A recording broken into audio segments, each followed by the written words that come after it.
አሰላሙ አለይኩም ወራህመቱላሂ ወበረካቱ። ሰላም እንዴት ናችሁ? የካሙቱ ተከታታዮች እኔ ያለሁኝ አልሐምዱሊላህ ረብል ዓለሚን በጣም ሰላም ነኝ። ለኔ ዩቲዩብ አዲስ የሆናችሁ ሰብስክራይብ እያደረጋችሁ አበረታቱኝ ማለት ነው። እና ወደ ቤተሰቦቼ ያው ኢትዮጵያ ላይ የአንድ አርቲስት እጮኛ ሞታለች ማለት ነው ሰሞኑን። እስቲ ከዚች ከልጅ ትምህርት የተማረ ማን ነው? እኔ በነገራችን ላይ እያንዳንዱን ነገር በራሴ ቢሆንስ ብዬ የምን ሴት ነኝ ማለት ነው። በራሴ እንደው እኔ ይሄ ነገር እንደው በእኔ ላይ ቢፈጠርስ ብዬ የማስብ ሴት ነኝ ማለት ነው። እና ሁላችሁም ሴቶች በቃ ራሳችሁን በዚች በልጅ ቦታ ልታደርጉ ይገባል ማለት ነው። የትዳር አጋራችሁን በትክክል መምረጥ አለባችሁ። ያው በነገራችን ላይ ያው የዚች ልጅ መጥፊያ ሰበብ ሆኖ ሊሆን ይችላል ያው አላህ ስለከተበው መጀመሪያም ማለት ነው። የምንሞትበትን ምክንያት ያው መጀመሪያ ተከትቧልና ቢሆንም ግን የትዳር አጋራችንን አመራረጥ ላይ በደንብ ብናስብበት ጥሩ ነው ማለት ነው። ብዙ ሴቶች ታዋቂ ወንዶችን፣ ሀብታም ወንዶችን፣ በመልክ ቆንጆ የሆኑ ወንዶችን ይመርጣሉ ማለት ነው። እኔ ግን እንደ አንድ ሴት ይሄን ነገር አልፈልገውም። በመልክ ቆንጆ የሆኑ ወንዶችንና ባለሀብት ወንዶችን እንደገና ደግሞ ባለዝና ወንዶችን እነዚህን ሶስት ሰዎች በህይወቴ እንዲገቡም አልፈልግም ማለት ነው። በጣም ነው የምጠነቀቃቸው። ምክንያቱም ለሴት ልጅ አጥፊዎች ስለሆኑ ማለት ነው። አረጋግተው ሴት ልጅ ልባቸውን ሰጥተው ስለማያኖሩ በቃ ልባቸው እቤት ስላልሆነ በቃ ተረጋግተው አይቀመጡም እነዚህ ሶስት ወንዶች ማለት ነው። እና አሁን ይቺ ልጅ ነፍሰ ጡር ናት። የእሱን ትኩረት ነው የምትፈልገው፣ እሱን ነው የምትፈልገው። እንግዲህ አርቲስት ስለሆነ አርቲስት ደግሞ በስራውም ለህዝብ ነው፣ ሁለ ነገሩ ህዝብ ነው እና ለእሷ ትኩረት አልሰጣትም ማለት ነው። በዛ ምክንያት ያው እንግዲህ ውድ የሆነ ህይወቷን ከነ ልጇ ራሷን አታለይ ማለት ነው። ይሄ ደግሞ በጣም የሚያሳዝን ነገር ነው። በጣም ያሳዝናል ሆነን ለመናገር ሀቂቃ ማለት ነው። አንዳንድ ጊዜ ወንዶች በቃ ሴት ልጅ ገንዘብ ብቻ የምትፈልግ የሚመስላቸው ወንዶች አሉ ማለት ነው። እንደዛ አይደለም። እኔ እንደኔ ማለት ነው ሴት ልጅ ገንዘብ ብቻ አይደለም የምትፈልገው። አስበውበት በብዙ ወንዶች የተጎዱ በብዙ ወንዶች ብዙ በደሎችን የደረሰባቸው ሴቶች ሊኖሩ ይችላሉ፣ ለገንዘብ ብለው ብቻ የሚቀርቡ ማለት ነው። እሱም ደግሞ አስበውበት ካልኩሌተር አድርገው አስበውበት ነው የሚቀርቡት። ወላኪን ግን በጣም በብዛት ደግሞ አሉ ገንዘብን ሳይሆን ትዳርን ብቻ የሚፈልጉ ያንን ሰው ለትክክለኛ ለህይወት አጋራቸው ብቻ የሚፈልጉትና ወደውት አምነውት የሚቀበሉት ወደ ህይወታቸው የሚያስገቡትና ወደ እሱም ህይወት የሚቀላቀሉት ሴቶች አሉ፣ ምስኪኖች ማለት ነው። እነዛ ደግሞ ሴቶች ሊጎዱ አይገባም ማለት ነው።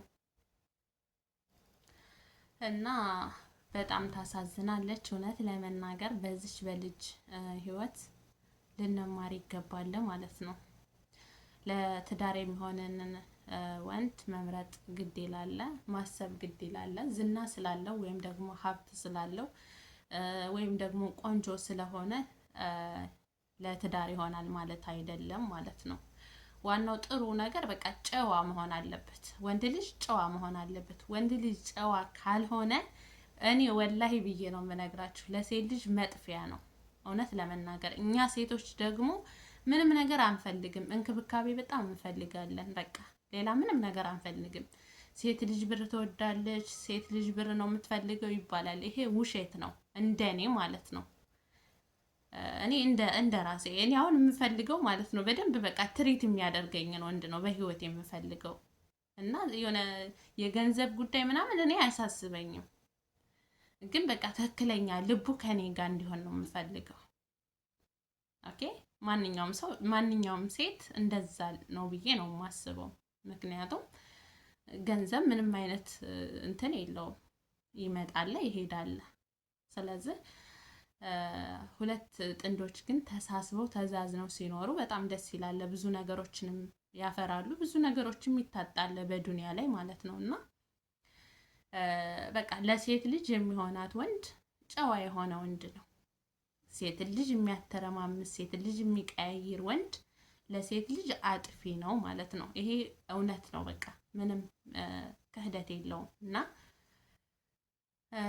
እህቶች ራሳችሁን ጠብቁ። የተፈጠረው ነገር ይፈጠር። በህይወት ላይ ብዙ ነገሮችን እናሳልፋለን። ወላኪን ግን ውድ ህይወታችንን አሳልፈን ልንሰጥ አይገባም ማለት ነው። በቃ ሩሃችንን ነፍሳችንን ለወንዶች ብለን ልናጣ አይገባም። እውነት ነው። ብዙ የምናስበው ነገር ይኖራል። ብዙ ይገባኛል ብለን የምናልመው ነገሮች ይኖራሉ። እነዚህ ነገሮች ናቸው መስፈርቶች ብላችሁ ነው የምትገቡት። እንግዲህ ያ ሰው ትንሽ የሆነች አንዷን እንኳን መስፈርት አሳክቶ ሊሆን ይችላል በህይወታችሁ የሚገባው እና ስትገቡ ግን ሌላ ታሪክ ነው የሚመጣው። በቃ መኖር ስትጀምሩ ከዛ ከሰው ጋር ሌላ ጉድ ነው የምታዩት። እና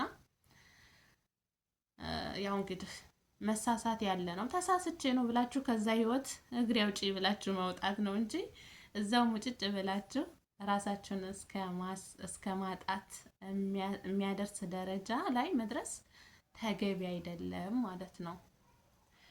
እና አላህ ይጠብቀን፣ አላህ ይጠብቃችሁ ከእንደዚህ አይነት ወንዶች። እነዚህን አይነት ወንዶችን አላህ የያዝልን። ምክንያቱም ለሴት ልጅ ጥሩ ስላልሆኑ ማለት ነው። ተረጋግተው አንድን ሴት መያዝ አይችሉም። በቃ ብዙ ሴቶችን ነው በቃ በህይወታቸው የሚያስተናግዱት። ይሄ እንዴት ነው? ይሄ የሴት አመል የሆነ የሴት አመል ሳይሆን የሴት ሱስ፣ ሴሰኛ ምናምን የሚባሉ አይነት ነገሮች አሉ። እንደዛ ማለት ነው። እና እንደዚህ አይነት አመል ያለባቸው ወንዶች ለሴት ልጅ ጥሩ አይደለም። ሴት ልጅ መንከባከብ አይችሉም። ሴት ልጅ በቃ ሊረዱ አይችሉም። ሴት ልጅ ትሪት ማድረግ ስለማይችሉ እነዚህ ወንዶች ምንድን ነው ለሴት ልጅ ምን አይነት ስጦታ ነው የሚሰጡት? በቃ ራሷን እንድታጠፋ ነው በቃ እንትን የሚሏት ማለት ነው፣ የሚገፋፏት። እና ስለዚህ አላህ ይጠብቀን፣ አላህ ይጠብቃችሁ። ከባድ ነው እውነት ለመናገር። እኔ በነገራችን ላይ ከባህሬ በአንድ ሰው ህይወት ላይ የተፈጠረውን እስኪ በራሴ ላይ ቢፈጠርስ ብዬ በቃ እንትን እላለሁ ማለት ነው፣ አስባለሁኝ። እና ይቺ ልጅ በጣም ነው ያሳዘነችኝ፣ በጣም አሳዘነችኝ። በዛ ላይ ደግሞ ቃለ ወንድ ብላ ራሷን አጣች። በቃ ምን አይነት በቃ ፍቅር ቢኖርባት ነው? እንዴት ጠብቃው ነበረ? እንዴትስ አግኝታው ነው ራሷን ያጣችውና በቃ የማትተካው ህይወቷን አጣች። በጣም ልጅ ናት፣ ብዙ ነገር ይጠብቃታል። እውነት ከመሞቷ 2 3 ሰዓት ሲቀረው የለቀቀችው ቲክቶክ ላይ ቪዲዮ በቃ ምንም በፍቅር ህይወቷ ደስተኛ እንዳልሆነች የሚያመላክት ቪዲዮ ለቃለኝ ማለት ነው። ብቻ ያው እኔ አሁን በጥቅሉ የምለው ከባለሀብት ወንዶች፣ ከቆንጆ ወንዶች፣ ከባለዝና ወንዶች እራቁ። ሴቶችም ወንዶችም እንደዛው በተቃራኒ ሀብት ያላትን ሴት፣ ቆንጆ የሆነችን ሴት እንደገና ደግሞ ዝና ያላትንም ሴት አትቅረቡ ማለት ነው። ትክክለኛ ትዳር የምትፈልጉ ወንዶች፣ ትክክለኛ ትዳርን የምትፈልጉ ሴቶች፣ የተረጋጋ ህይወትን የምትፈልጉ ሰዎች፣ እኔ እነዚህን ሰዎች እኔ ለራሴ ስለማልመኛቸው ለሌላም ሰው አልመኝም ማለት ነው። ምክንያቱም ከባድ ናቸው፣ በጣም ከባድ ናቸው። ትንሽ ቆንጆ የምለውን ላስተካክለው እችላለሁ። ምክንያቱም ሁሉም ቆንጆዎች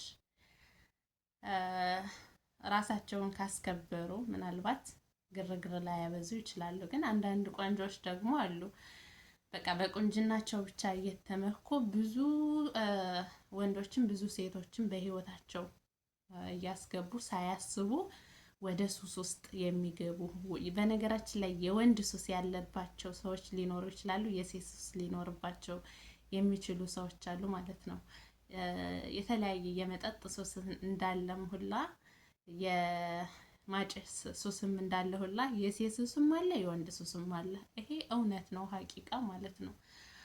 ምንም የምንደብቀው ነገር የለም እና ለማንኛውም ይሄን ይመስላል ያለው ነገር። ያው ለኔ ዩቲዩብ አዲስ የሆናችሁ ሰብስክራይብ እያደረጋችሁ አበረታቱኝ። ኢንሻአላህ በሌላ ቪዲዮ እንገናኛለን። ቻው